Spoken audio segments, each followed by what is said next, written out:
If your brain were your roommate, you'd evict it. It barges in at 3 a.m., dumps what ifs all over the bed, then critiques your life as if it were its job. Today, we're taking back the controls.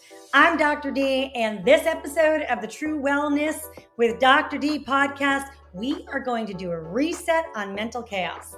My guest, Richard Waldman, he is the founder of Brainiacs and the Order to Life framework.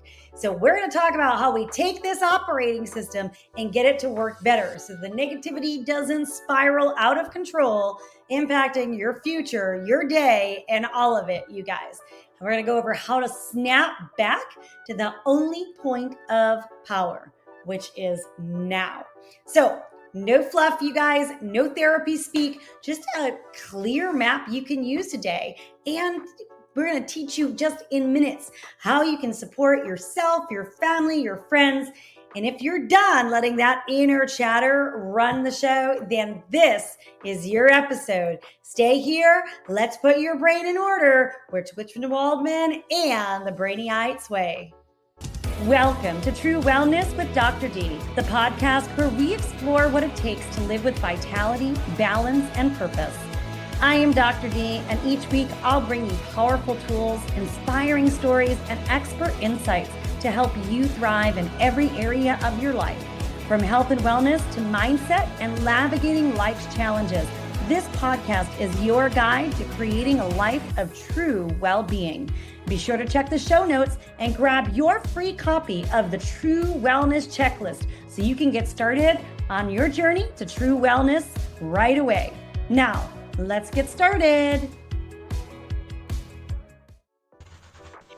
Well, now, what if your brain is working against you rather than for you? That's what happens. That's exactly what happens. It does work against us. There you go. Richard Waldman believed that most mental health systems are failing because we've never really learned how to manage the inside narrative. And today, he'll show us how his Brainiacs philosophy and the Order to Life framework can turn that chaos into clarity. And if you're willing to do the inner work, this is going to be the adventure for you today. Yeah. So I'll introduce Richard.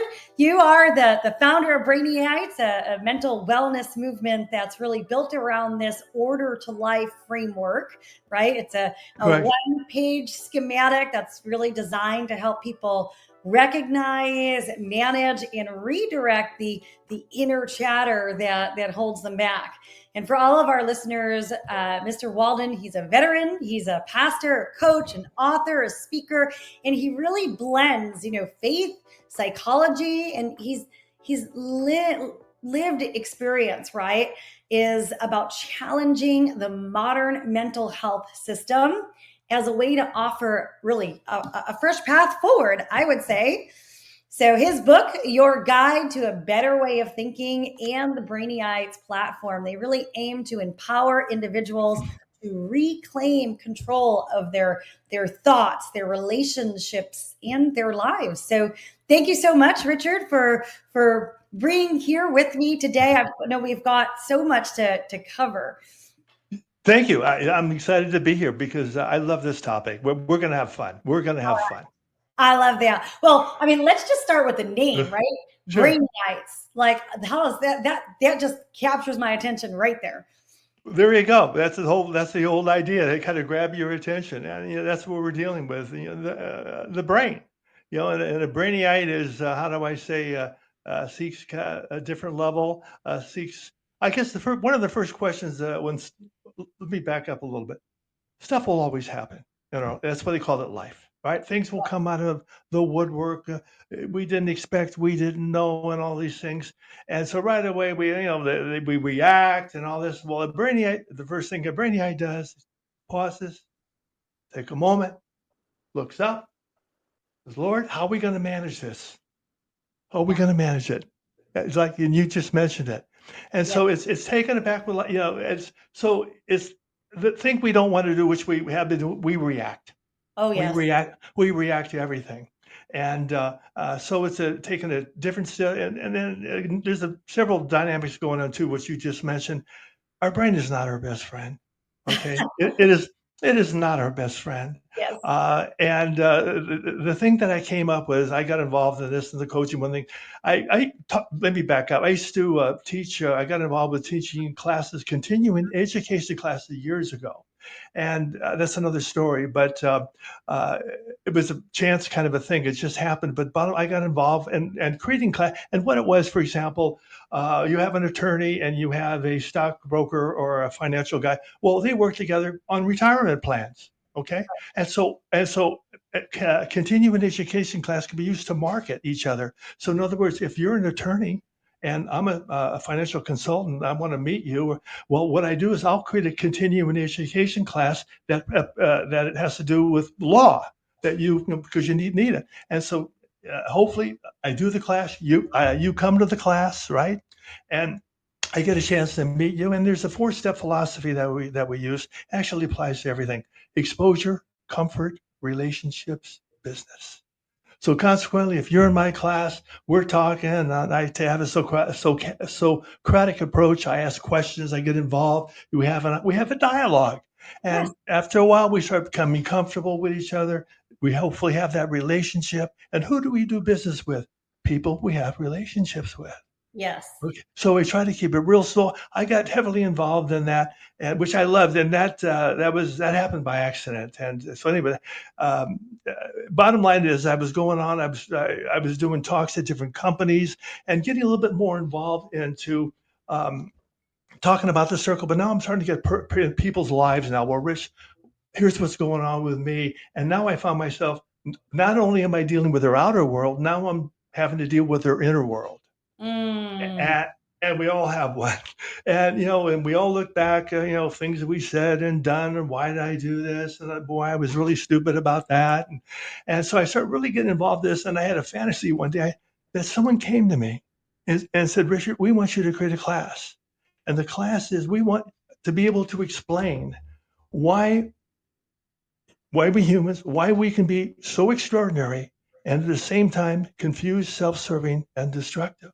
Do you think you can put a class together on that, to where you can finally come to a bottom line where we can understand? And then, but that's what happened. And I took the challenge on, and I started thinking about it.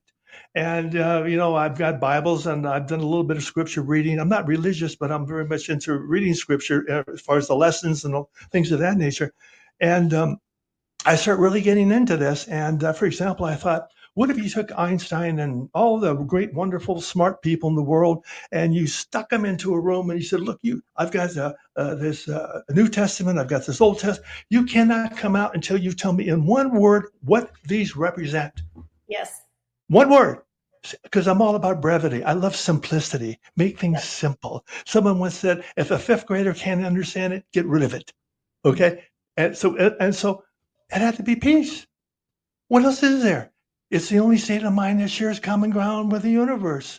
So I tell people this. I say, you are now an expert on the Bible. You now know the Bible. It's about peace, but we're not at peace.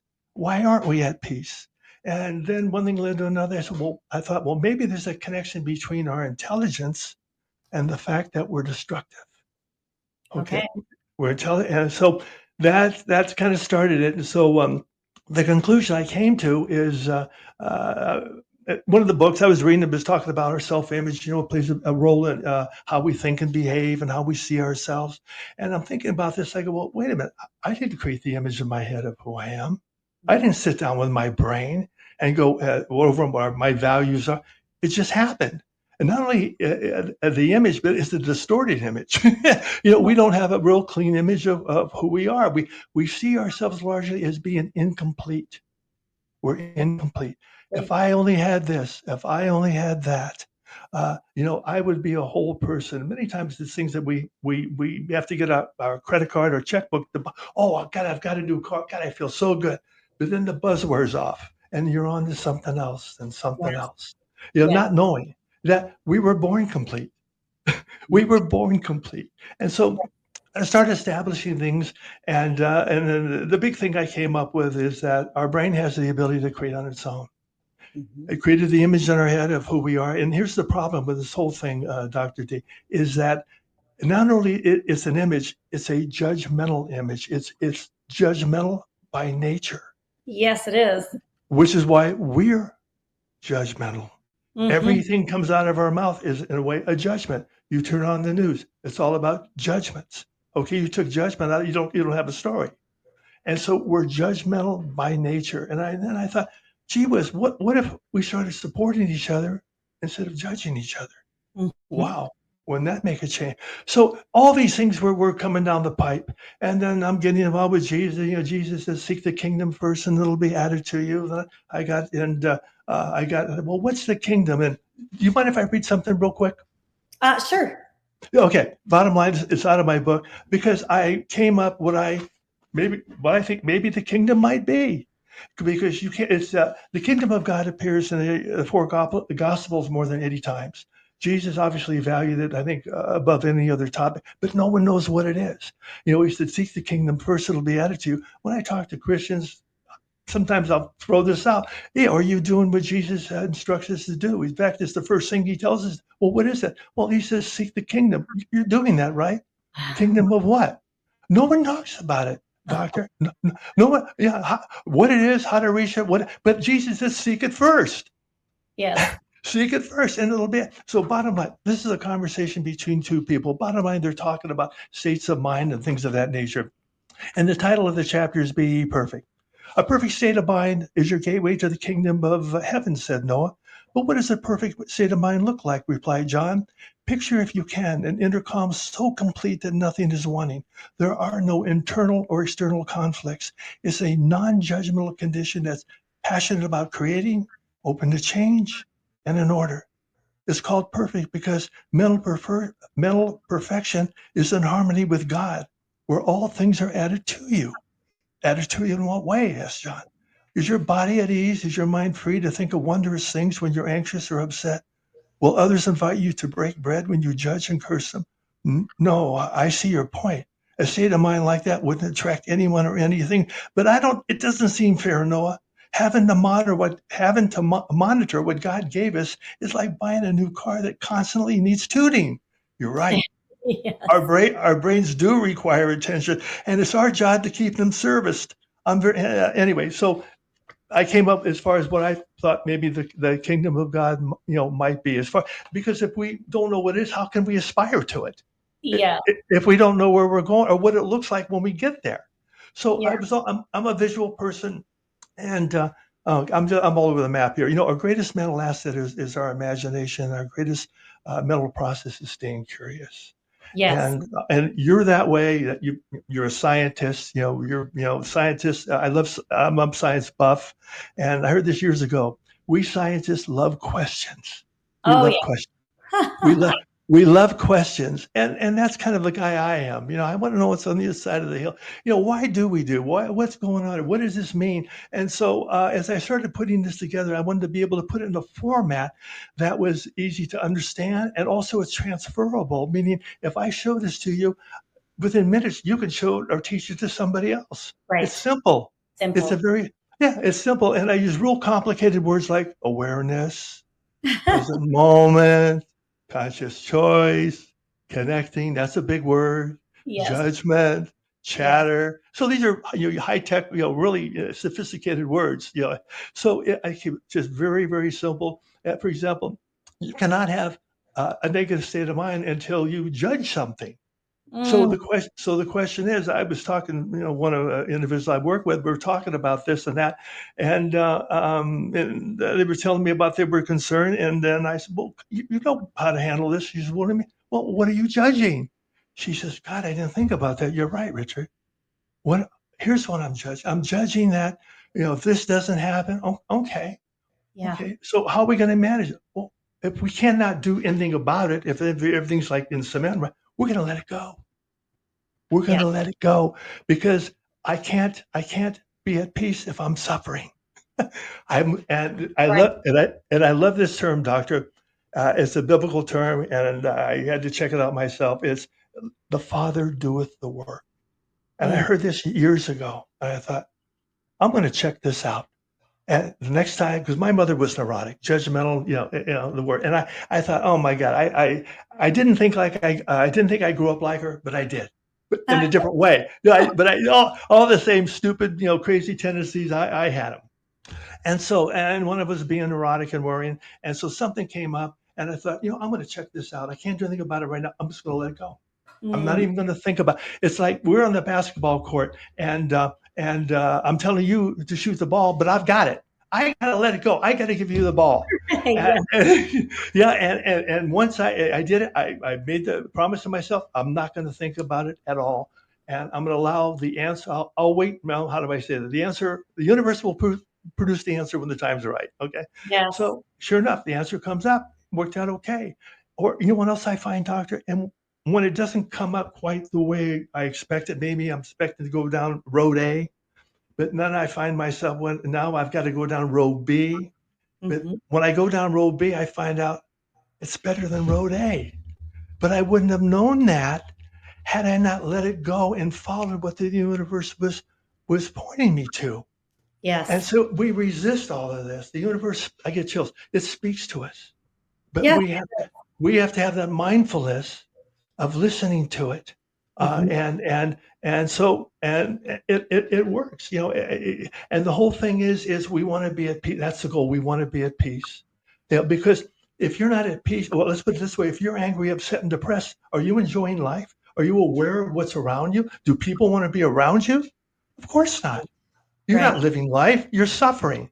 Right. And so it's all about, what is it that you want? What is it you want to, what's your behavior now? So people can really see what's going on. What am I judging? How am I reacting? All these types of things that we've been brought up. And once again, the ego is judgmental by nature in that we've been educated to work through our ego that has four needs that our ego wants us to fulfill, which we do.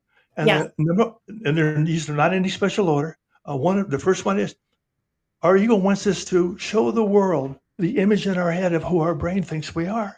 Look at us. Look at me. But that's not who we are. Okay, this is what our brain wants. Our brain wants to be right. Okay, don't we love being right? Yes. How about control? Don't we like to control things? Yes. And number four, to never be accountable. So I'm out there pushing my image, longing to be right, controlling. But Richard, did you do? I didn't do it. Don't point your finger at me. It's not me. It looks like me, but it wasn't me. And so we're never accountable. We'll never change. So this is a real simple process that we get into, and it's real simple. It's the only thing really the person I'm working with commitment I have to have for them is that they're willing to get into this. Committing to play, be a good player, to be a good partner as we get into this. Yeah, and there again, we're experimenting, we're talking, we're learning, and this is a process I'm still learning.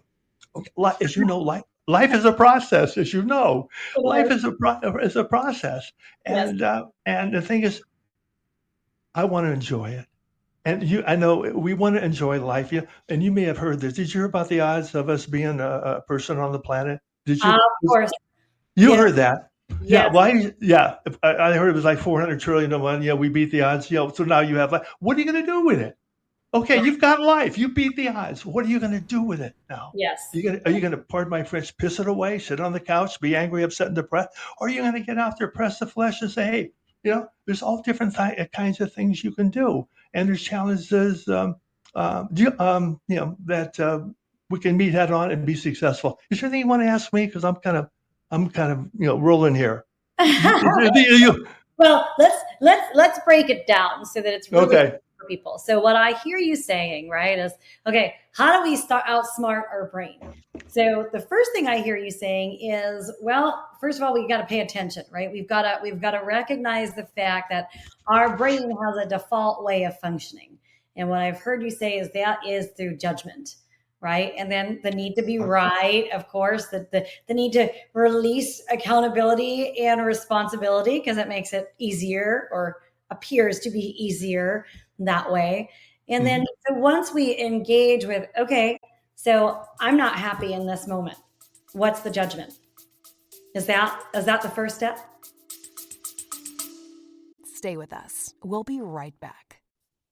Hey, this is Dr. D. I just wanted to remind you that you can get started on your true wellness journey. Go ahead and check the show notes and grab a link to the True Wellness Checklist. Now, let's get back to the episode. Basically, yeah, exactly. You're having a negative state of mind. It could be fear. It could be fear, being fearful. I'm stressed out right now. Whatever it may be, that's negative. All those are negative. Hey, what am I stressed out about? Okay. Geez, I'm worried about this. And then sometimes, gee whiz, do I always worry about? Yeah, I guess I do. It's a pattern because we do operate according to the pattern.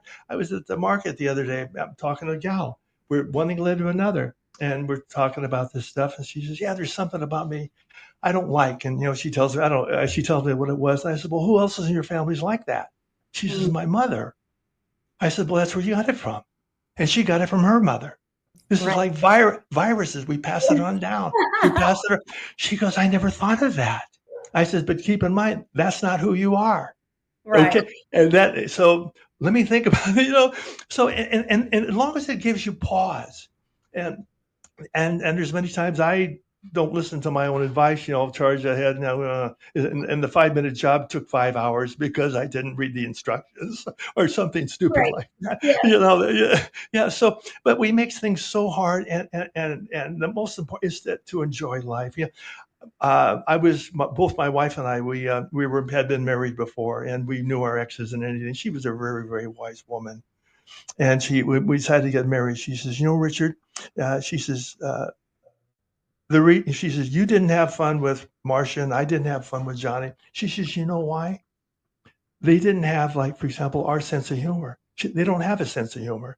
You and I do, and we connect with that sense." I go, "Yeah." And she says, "You know what?" She says, and it says, "Unlike what happened to us, we're going to have fun."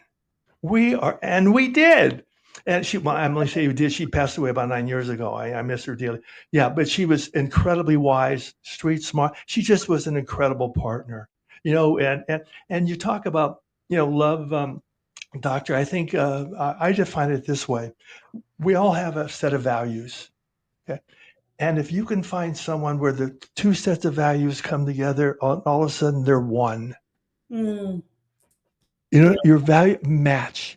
Yes. You know what I mean? How you live, like how you handle money, whatever. There's a perfect match, and you communicate and you laugh and you have fun. And it's like, there's nothing else like it. Yeah. There's nothing else like it. Yeah. So go ahead, dear. I'm sorry. Talk to me a little bit about, let's share with the audience what you Sure. call the order to life. How Okay. that I love works, how we apply it to daily life. Okay. Thank you. I've got it here. Can you see it? Well, our listeners can't see it. Okay. All right. That's okay.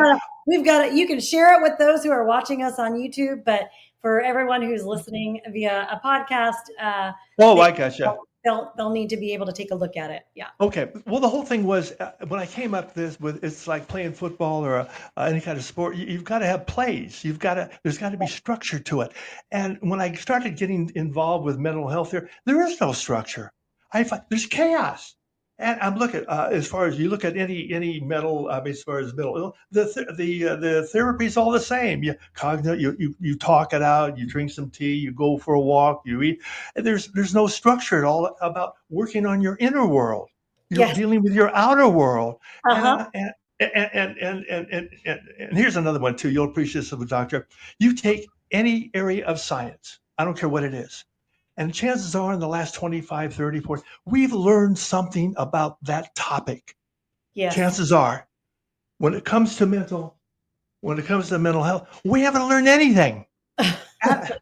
Adam and Eve were kicked out of the Garden of Eden for judging, blaming, hiding, and not being accountable. What's changed? We're still judging, we're still blaming, we're still hiding, and we're still not accountable. We haven't learned anything, and no one's asking why. No, why haven't we changed? Why do we keep doing what we are always do? And we know what we should be doing.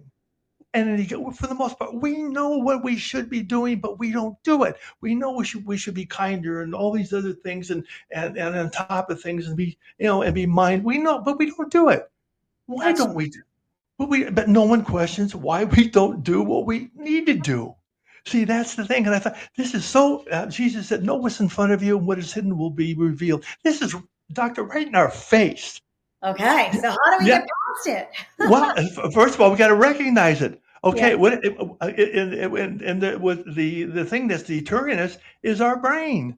Okay, it is not our best friend. The chatter in our head does not tell us how wonderful and beautiful, how smart we are. No, no, no. It tells us how we're not good enough, we're not smart enough, all these types of things, and we're surrounded by these kinds of people. Okay, and so that feeds on it too, because that's how they were raised. Yes. And we walk around judging everybody and everything, and this whole thing and we're not even aware of, for example, about judgment, and it's so powerful, and it's something that we use all the time, and it's reckless.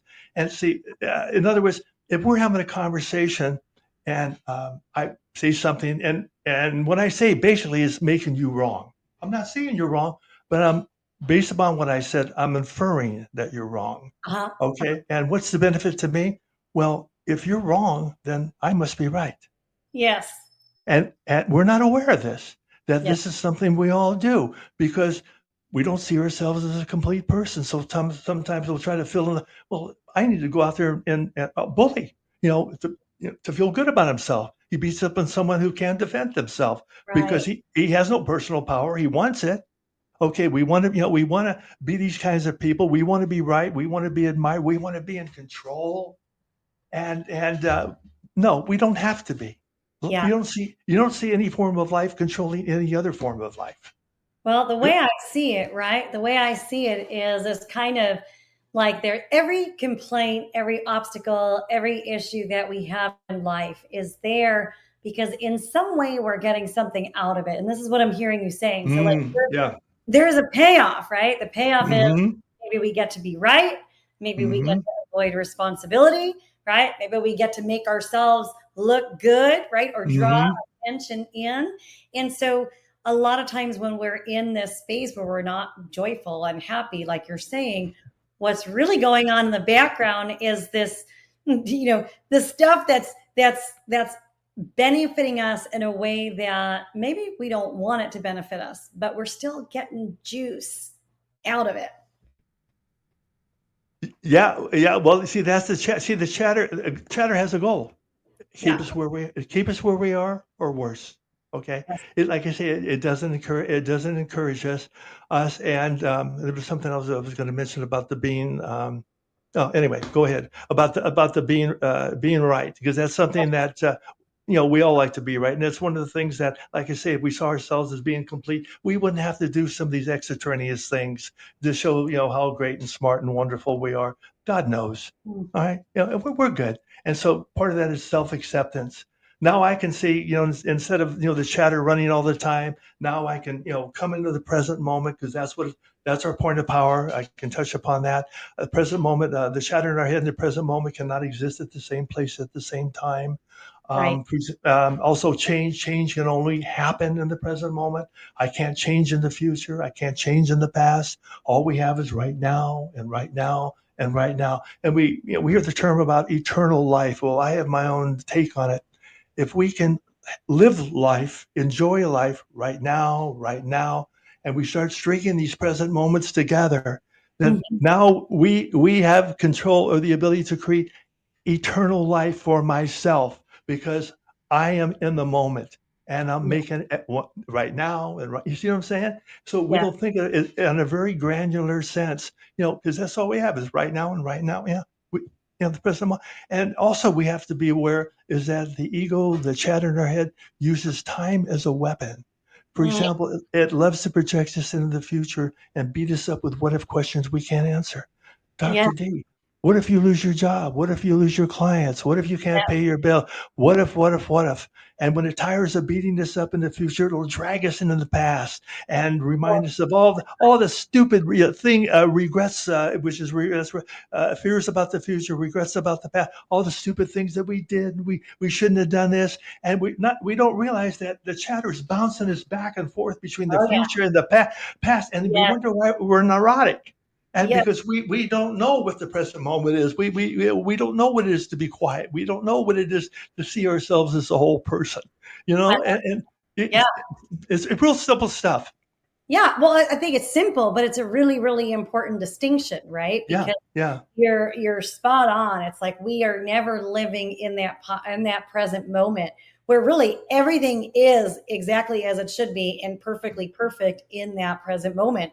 We're either out into the future for better or for worse, right? I always say anxiety is predicting a negative future that hasn't yet occurred, right? That's Exactly. the future, like you're saying. Or we get dragged into, what I coulda, shoulda, woulda, or this, that, or the other that happened, right? So Exactly. all those emotions, no matter where we are living into the present or living into the future, we're then choosing a specific set of emotions that go along with that brain pattern. Exactly. And the bottom line, our brain runs us. And so if nothing else to grab a hold of that concept, my brain's not my best friend. And as far as in the circle, I'm kind of out of order here. Number one is, there's four, well, let's be back up. There's four factors that move us forward, and there's four that hold us back. Okay. The four that move us forward starts, and I'll just go through it very quickly. The first one is awareness, being aware of what? Being aware that our personality has evolved in more than one direction. We're dealing with a duality. We go back to this story of Adam and Eve. We got the tree of life, the tree of good and evil. Okay, we have the God self, and then we have the self created by the brain, which is judgmental in nature and has the four needs. So be aware. Number two is stay present. The present moment, once again, is our point of power. Okay, I can't change in the future, but I can only change in the present moment because that's where peace is. Number three is conscious choice, thinking through what you might create for yourself and others if you act upon your current thinking. How many times have we said and done things and later on we regretted it because we reacted? We were angry, we're upset. We go, oh, I wish I wouldn't have said that. I wish I wouldn't have done that. And so a brainiac will say, yeah, I'm upset, but you know what? I know what I'm going to give it 24 hours. I'm going to give it some time and let me look at it again. And next thing you know, the 24 hours, I'm glad I didn't say it. Because how do I say, time has a way of healing. So you're buying time. So that's what a brainiac does. He doesn't react. Okay. So the last one is connecting. Connecting to what? Connecting to what it is that you love. If you bring out what is within you, what you bring out will save you. If you do not bring out what is within you, what you do not bring out will destroy you. When I'm working with people who are, they're addicted to drugs or whatever it may be, that's what they value at the moment. But if I can get them, I can't get them to do anything, but I'm saying lead them to because one of the questions that I go through, doctor, what do you like to do? What do you like to do? I was with a 13, 14-year-old couple called me up, said, Richard, I heard about, whatever, maybe you can help us. We have our daughter, she's struggling in school, she's misbehaving, and can you help us? So anyway, I met with the parents first, we talked, and I said, look, I want to meet her, and so we kind of set up what we were going to do. So I came over, we're talking, and then I asked, can we go out in the back and visit? And once again, exposure, comfort. I'm trying to very quick develop that relationship with her. So we're out there, and I said to her, "What do you like to do?" She says, "Football." I said, "What? Football?" I says, "What?" I says, "I like to play. I love football, but I can't. I'm a girl." And I says, "Well, you ever heard of? Well, the Raiders now are in Las Vegas, but you ever heard of the Oakland Raiders? Yeah, yeah. Did you know that the president is a woman? No, I didn't know that. Who's to say you can't be the president of an NFL team? Who's to say that you can't be involved with management? Who's to say? I never thought of that. I never thought of that. Mhm. But you're going to need education, read, write, how to be able to speak, how to, Of course. all you're going to, as you go, and all of a sudden, education now was starting to have some value before, because it had no value at all. She's out there, but because she grabbed onto something that she left, now she's protecting that Yeah. versus the misbehaving. So Yes. she's not, because she can't do, so she's giving up the misbehaving to concentrate more on her future, Yeah. because the future is what she values doing in the future. Yes. So it's all about values. Okay. If I can get somebody to find out what they're doing, whatever it may be, and then they're thinking, hey, wait a minute here. I really enjoy doing, you know what? I think I'm going to give up, they start, I don't need the drugs now because I want to do this now. Oh, it's real simple stuff. And it's just a question. It's about, we protect what we value. So part of it is finding out what you value. Yeah. And sometimes people don't value what they think they value. That's So all these little things go on, but it's a whole thing about, it's a trip on self-discovery, and it goes on forever. And so a Brainiac is always in the self-discovery mode, is always aware of it's the circle. Am I being aware? Am I staying present? Am I making so it's real simple. So I can go through, keep these in mind very, very quickly. And I even got a magnet, goes on my refrigerator, and it works. It works. When I was putting this thing together, I was upset about something I can't remember. My wife says, "Honey," I says, "Yeah." She says, "Are you in the circle or outside the circle?" I Are said, you Brainiac? "Yeah." "Are you in? Are you outside?" I said, "You're right. I'm outside." Got She you. said, "Yes." And boom, I did it. You got it. Thank you. Yes. And so and I've also in California, I worked with a few teachers, and we were actually able to go through the class and start setting this up a bit.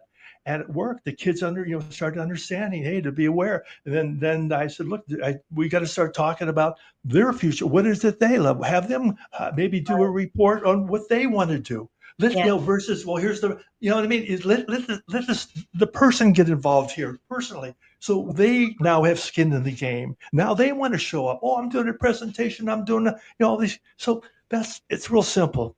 And so I'm Mhm. always about what is it that you love to do? What can I? And here's the thing: it's all about support. It's all about, if we supported each other, doctor, instead of judging, and and the support. Now everyone's on their phone. We hear loneliness is now a major issue. We're alone. We have no support, no one to talk to. Yes. And that's, the chatter now is, it's going a mile a minute. It's piling all the evidence. You don't have any friends. You can't talk. All this stuff goes on, and it becomes self-perpetuating without us even knowing it. So I'm always people, to be, if they can go out and join a church or something. What is it you like to do? There was a fellow I ran into. He said, we were talking. He said, "Yeah, I have a child who's autistic," and we're talking. And I said, "What does he like to do?" He says, "We likes to paint." And I said, "Well, I'm fast forwarding. I got an idea for you. We're in Florida. We have a lot of retirement people here, and I'm willing to bet they probably have art classes where they, these retired people get together and they go out and draw, paint a tree or whatever it may be." And I said, "Why don't you find out if there are, and get your son involved? Because what's going to happen is, because they have a hard time expressing, he's going to be talking about his art, not Yes. about something that he's in a therapy or a classroom. He's talking about what he loves to do." And Yes. then I said, then the parents were, the seniors were keyed in about what was going on. So they wanted to help.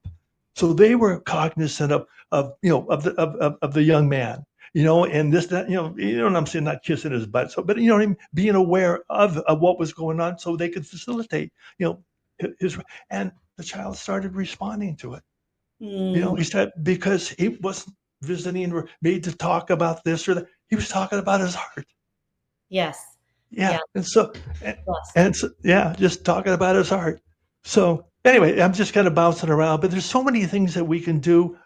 WordPress was the software that I needed to attend to, and I couldn't find a software consultant. So my wife says, "Well, what are you going to do?" And so anyway, there was a website called Meetup, And I went on there and I put WordPress consultant. And lo and behold, they're having a meeting for WordPress developers up in San Francisco. And at that time, it's about 2 weeks away. They had over 100 people registered. I thought, that's where I'm going to go. And my wife says, but aren't those they're developers? They're going up for like a class? Yeah, yes. And she says, well, how are you going to meet them? I says, well, I said, you're going to help me. She says, what? I says, I want you to make me a sign. A sign for what? I'm going to wear a sign around my neck when I walk in. And she loved working with paper. And the sign, I wanted, and so bottom line, this is the sign she came up with. Can you see it? I know the other people. The sign says, help, seeking WordPress consultant. Okay. So bottom line, I went up to the meeting. I put this on around my neck. I walked in, and right away, all the eyes are turning to me, looking at me. Yes. And next thing I know, a line has formed. People giving me their cards. I didn't say a word. I didn't say one word. And I had a stack of cards like this within a couple of minutes. And once again, I didn't say a word. And so just things that we can do but there again, talking, networking, support, working together, we can come up with things and have fun doing them as far as, how can I do this? How can I manage this? How can I meet that person? How can there's a way to do things, but there again, when we're off alone, it's hard to come up with some of these things because we don't have the support. Yes. We don't have the support, and I encourage people to get out there and try it. And when they're hesitating or whatever, I said, look, if it doesn't work, are you going to get hurt? Is it going to cost you money? Or is it no? Well, let's give it a shot. Right. Oh, okay. And so we're looking for little yeses, little things. And it's like a little ledge that we can step on. We don't have to have a big step. And I love sayings, and I love this: never cry over a profit, no matter how small it is. In other words, if you've experienced something positive, wonderful, I'll take it. I'll take it. And versus, well, that didn't work as well. That's all right. I said, masterpieces take time. It takes time for the universe to do its thing. And so anyway, it's all about giving yourself space, believing in yourself, doing what you love, connect with the right people, get the support, always be out there looking, like I say, kissing babies, shaking hands, go out there and enjoy your life. Look, have fun, add to somebody else's life. Yes. And it doesn't get any more involved than that. I love that. And I think that is the perfect space to leave with our audience. So I do have one question for you. Sure, I Dr. always ask all of our guests. So if there were one or two actions that somebody could take immediately, begin to implement after listening to this podcast that would shift and change and alter their lives for the better, what would you say that is? Oh, I've got it for you. Go to my website. And you go to my website and you will see steps 1 and 2. Step one gives you the overview of what I'm talking about. And step 2, I say give you because you can download it, the Order to Life Circle. And not only that, but I also have the script posted on the website. So in other words, what you hear me say sometimes, I want to write it down. You don't have to. You can download the whole script. Great. You'll have the words, the script, the circle. You'll have it. You'll have everything in place to, in a sense, get started. I love it. Well, thank you so much. So for our listeners, so you guys will have the link in the show notes. But for those of you who are listening who cannot access the show notes, Richard, can you please tell them what that website is so they can grab the copy of it? Yes, Brainiacs.com. Brainiacs. You want me to spell it? Yes, please. BRAINY and then ITES, ITES, Brainiacs.com. And and once again, you'll have pretty much everything you need. And then step 3 is my book, which there again, it tells all. It's a great conversation between two individuals talking about very much kind of like we are, Perfect. I love it, Richard. Thank you so much for what you're bringing to light for everyone, bringing that awareness like, hey, we don't have to live our lives in our heads, suffering in this place of, suffering. We can Yeah. actually take a different way. We can step outside of our brain's immediate reaction. We can pause. We can ask, okay, where's the judgment here? We can live in the present moment and not into the future or from the past. And Right. that's some really powerful stuff. So Yeah. It is. And the main thing is have fun. I keep going back. It's just real quick. I was in gymnastics, and bottom line, we were graduating high school, and we were still working out, several of us. And the coach comes up. He says, "Hey guys, you probably feel you can do this forever." "Oh yeah, coach, we feel great." He says, "Let me tell you when you're going to quit." And we're going, "Oh, well, when is that?" "When you walk into the gym and it's not fun anymore." And he was absolute, but that's true about marriages, relationships, jobs. Not fun anymore. It's time to do something else. But there again, being aware of that versus hanging out in it. Well, my parents hung out, and that type of. We're here to have fun. yeah, I love that. Well, thank you so much for being Okay, here. sweetie. And we'll see everyone for the next episode of True Wellness with Dr. D. This is Dr. D reminding you to tune into your body, connect with what matters, and embrace the journey to true wellness. If you enjoyed today's episode, be sure to subscribe, leave a review, and share it with someone who's ready to redefine their health. Be sure to grab a copy of the True Wellness checklist right in the show notes. Let's keep redefining wellness and empowering change together. See you for the next episode.